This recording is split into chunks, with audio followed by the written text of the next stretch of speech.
Ce lundi midi, ils auraient dû vérifier l'identité, faire sauter les candidats et prendre les copies. Le premier jour des tests de spécialité générale et technologique n'est pas aller en classe.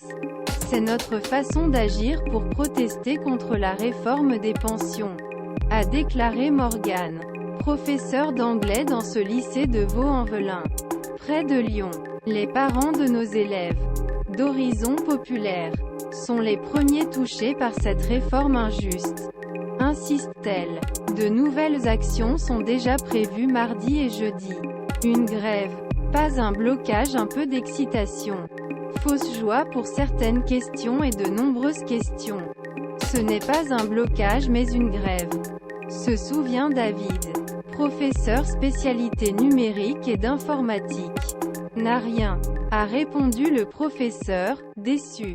Les 20 superviseurs mobilisés ont appris quelques instants avant leur action selon laquelle les briseurs de grève avaient été interrogés par le rectorat afin de les remplacer.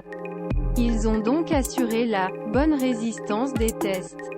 C'est ennuyeux, dit David. Avec cela réaction.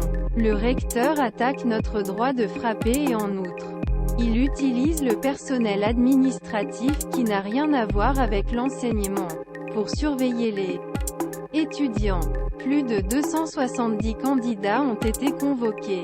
Je ne suis pas sûr que les règles à suivre pour passer un tel examen aient été respectées, souligne le Nil. Pour ces enseignants, il aurait été nécessaire de reporter les tests. Contrairement à ce que nous pouvons entendre, cela aurait vraiment accent aigu service aux élèves, a déclaré le professeur NSI.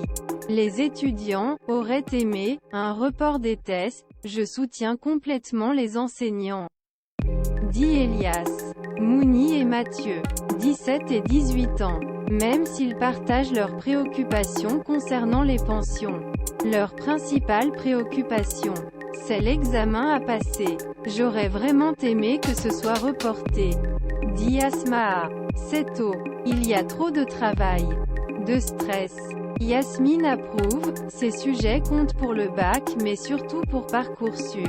Et ce sont ceux qui ont le plus grand coefficient. Elle soutient. C'est horrible mais nous n'avons pas le choix. Nous allons. En plus la réforme des pensions. Les enseignants de l'école secondaire Robert Doisneau protestent également contre la réforme Blanquer, qui est entrée en vigueur en 2019. Ce dernier a mis en place les tests spécialisés en mars. Avant, tous les examens terminaux ont eu lieu en juin, qui a facilité l'organisation de tout le lycée, mais aussi le calendrier à tenir. Les enseignants ont ensuite exigé son retrait. Pour nos élèves, ni la retraite de la misère, ni bac Blanquer. Il résume. Les programmes sont inadaptés au cours d'un semestre. Ils donnent beaucoup aux étudiants au stress, s'exclame Mathieu, professeur de mathématiques. Et ce sont toujours les mêmes personnes qui subissent. Rendre compte des opinions des personnes sur le terrain.